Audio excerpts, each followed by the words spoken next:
super impressed with Dan Ticktum over the weekend. And let's go with the Saturday. He was dominant, and was unlucky to potentially not get into the final and potentially start on pole. But obviously a great lap from Taylor. However, he has obviously things didn't go massively his way of the race, and he took to Instagram and clarified one or two things on Instagram, and they were quite very Dan Ticktum. I do feel like since this driver documentary, he's felt like he can be more himself in a sense, where he feel, because he's never really done this before, and he's decided after that Monaco documentary where maybe people might understand him a bit better to show his true self a bit more. I don't know what you thought on that. All right, give me a second. I think I have to word this. Okay, let's start with that first point you made. Let's start with on the track. Yeah, he was bloody fast in the wet and the dry.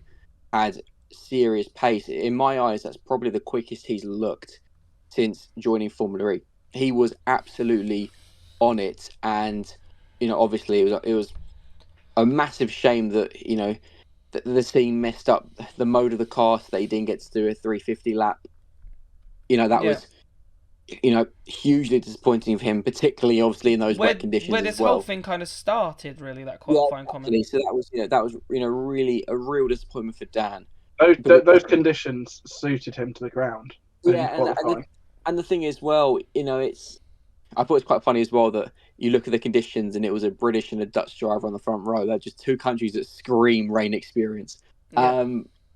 But no, I think, on track, he was brilliant. He was so quick. Some of his overtakes as well were absolutely fantastic. And the way he got himself out of that runoff, I think it was at Mirabeau, was, the fact you have the commentators going, he's not going to get out of this, as he performs perhaps the greatest U-turn in Formula E history. Yeah. So on track, fair play to him. Was he too aggressive at times? Yes. Was there some questionable defending? Yes. But I think, with Dan, you're always going to get aggression. Sometimes that comes off.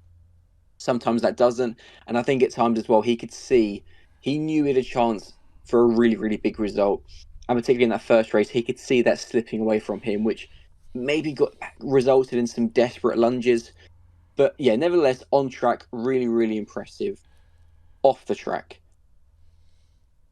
Go on. It's hard because I saw some interesting things in Monaco, and your point about he, particularly in Monaco, was showing himself more following the release of the documentary. To be fair to you, absolutely bang on. And you could really see that because Dan, to be fair to him, over the last 18 months, has actually drawn that back a lot. To the point that he was barely getting spoken to by any media. He was barely getting spoken to by FE themselves. Even his radios seemed to be getting covered less. And, he was, I don't want to say painting a better image for himself, but more importantly, he wasn't being controversial. Yeah. That, of course, has changed. And actually, I had a really, really good conversation with him on Thursday, ahead of the weekend, and said to him, mate, you came across so well in that documentary, and I thought it was so impressive the way you spoke about 2015, and of course the crash, and obviously what he did to get the ban.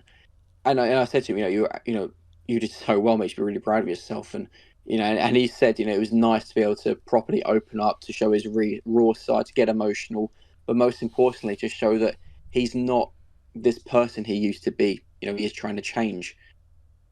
And I agree with you completely that since coming out of that, I don't want to say gone back into old habits. That's not fair on Dan, but I think he's almost trying too hard to be a character. Maybe I may not be wording this correctly, right? But I think doing your post-race debriefs on Instagram, fair play to him. I think it's a good idea to gain an audience. It's a good idea to gain some new eyeballs. Yep. It's a good idea for him to improve his own following. Yep.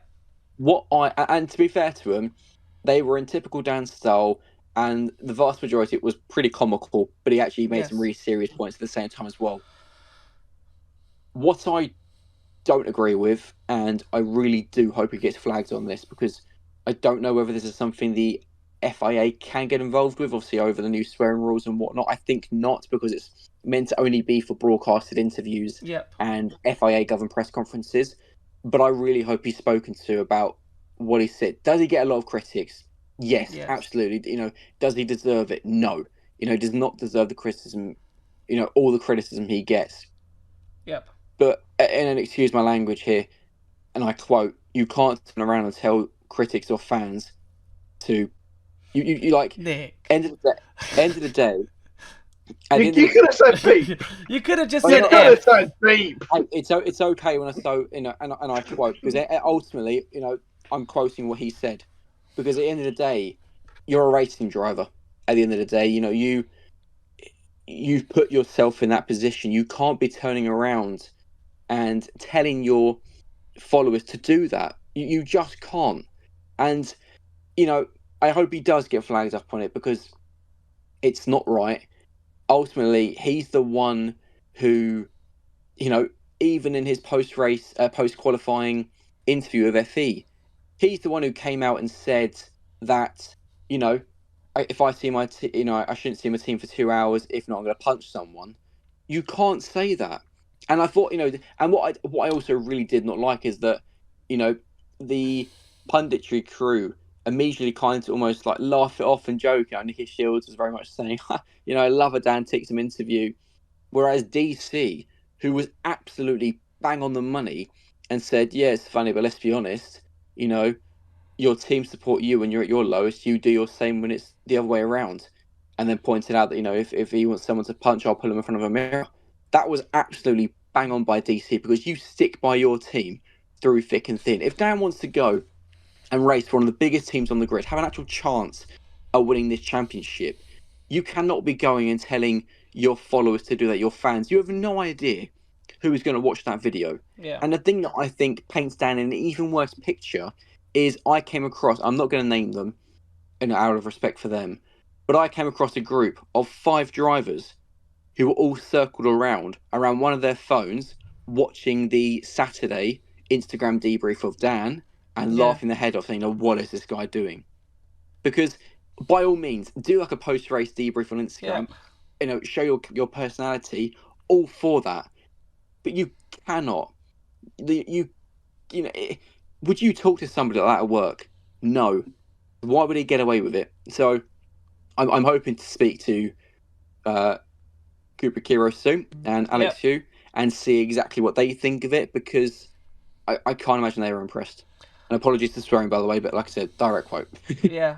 Well, Chris has put up there that says BBC rules, you can swear if it's a direct quote. So I don't know if and it's past watershed, so you're all good. Yeah. So I agree with you. I have to agree with you. I know I was going to start a debate on this, but I think you have. I think you've covered this. I think you've covered it in the most. I mean, to be fair, professional way. I think you could have potentially covered it, and I think the way that you sort of pitched it, I was like, fine, I'm gonna go against you, because I was gonna say, obviously, other drivers criticize their teams, right? And I know he's done this in a public. Well, he's backtracked, right? So in the Instagram post, he backtracks. He said, look, I wouldn't have been with this team 4 years, and X, Y, and Z, and so he does backtrack on that statement. Well, but ultimately he said it though. And to be fair to Dan, you got Lewis Hamilton, right? I know he's just joined Ferrari, but basically he's telling them, what are you doing? Like, what are you playing at?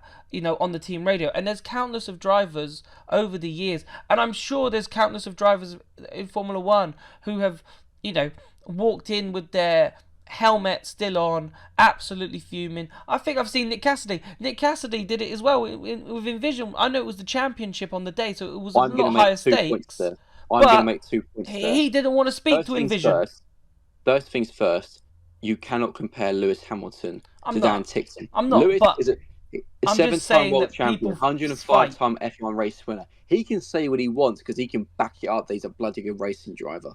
And the thing as well is that in Lewis's case, whenever he says something on the radio, he is always the first person to be in that media pen, to whether it's apologise to his team, whether it's to back him up and say, we've got to get together to push on, or then be posting something on social media praising them. Nick Cassidy, you're absolutely right, has been highly critical of both Envision in the past, but also Jaguar. The one thing he is always then done in the media pen is, say, just how good his team are. I've actually never heard a driver speak more about how good their team are than Nick Cassidy in Formula E.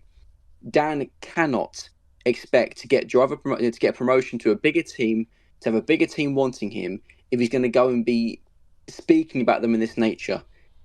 If that's how you feel, fair play to you. You can't say that when in a broadcast interview, when you've got thousands of people watching, especially when you've got David Coulthard, one of the most respected drivers, full stop, pulling you in your place.